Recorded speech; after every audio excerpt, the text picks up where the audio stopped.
joylarda to'la farishta bo'ladi ekan uylarimizda. O'sha payg'ambarimiz davrida so'ragan ekanda, "Ya Rasululloh, nimaga bizga ko'rinmaydi?" desa, hozir agar bizga ko'rinsa, yuragimiz yorilib o'lib qolamiz.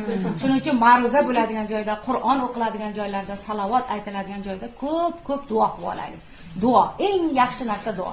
Allohni ko'rib turganda, "Ey Robbim, men seni ko'rmasam ham sen meni ko'rib turibsan-ku."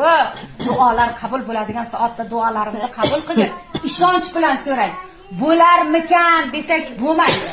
Hali Sulaymon alayhisalom degan payg'ambar o'tgan. Yana bitta narsa gapirib ketay, ko'p gapirsam ham, o'sha Sulaymon alayhisalom bilamiz, devlarni, jinlarni, hayvonlarni bo'ysundirgan o'zlariga va hayvonlar bilan gaplashgan.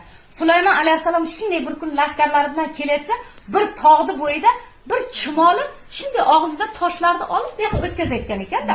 Hali Sulaymon alayhisalom shunday, "Ey chumoli, nima qilyapsan?" desa, "Tog'da u yoqda sevgilim turadi. Sevgilimga yo'l ochyapman" desa, "Haqqa otib kulibdi. Sen bir chumoli bo'lsang debdi, sen qachonga tog'dan yo'l ochasan" desa, "Hali chumoli ayt, meni ishim boshlash" debdi. Uni Allohga havola qilaman deb. Shunda Sulaymon alayhisalomning rahmi ketdi. Hali o'sha butun lashkariga buyuribdi. Sulaymonga debdi, o'sha chumoliga debdi, "Yo'l ochinglar, sevgilisiga qarab borsin" debdi. Hamma ishga tushib ketib, tog'dan yo'l ochilibdi. Hali chumoliga aytibdi Sulaymon alayhisalom, "Qani, o't, bor sevgilingni oldiga. Mana senga yo'l ochib ketdi." Hali Sulaymon alayhisalom shunday yo'lni boshiga kelib, shunday Sulaymon alayhisalomga qarab, "Ey Sulaymon, ko'rdingizmi?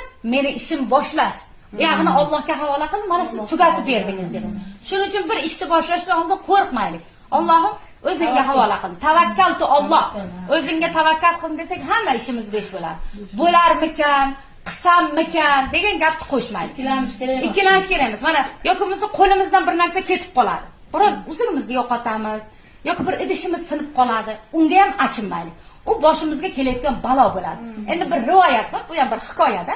Bir inson shunday hovlida o'tirsa, hali inson chimchiqlar tilini tushunar ekanda, shunday hovlisida o'tirsa, ikkita chimchiq kelib qonibdi-da, chivir qilib gaplashibdi. "Bugun bu odamda" debdi, "sigir o'ladi" debdi. Hali odam shartta sigirni olibdi-da, qo'shnisiga sotibdi. Rostdan sigir o'libdi.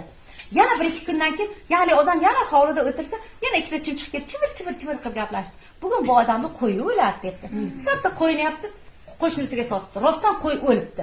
Yana bir ikki kun o'tgandan keyin yana hali odam hovlida o'tirsa, boya chivir qilib gaplashdi. "Bugun bu odamda o'zi o'ladi" debdi.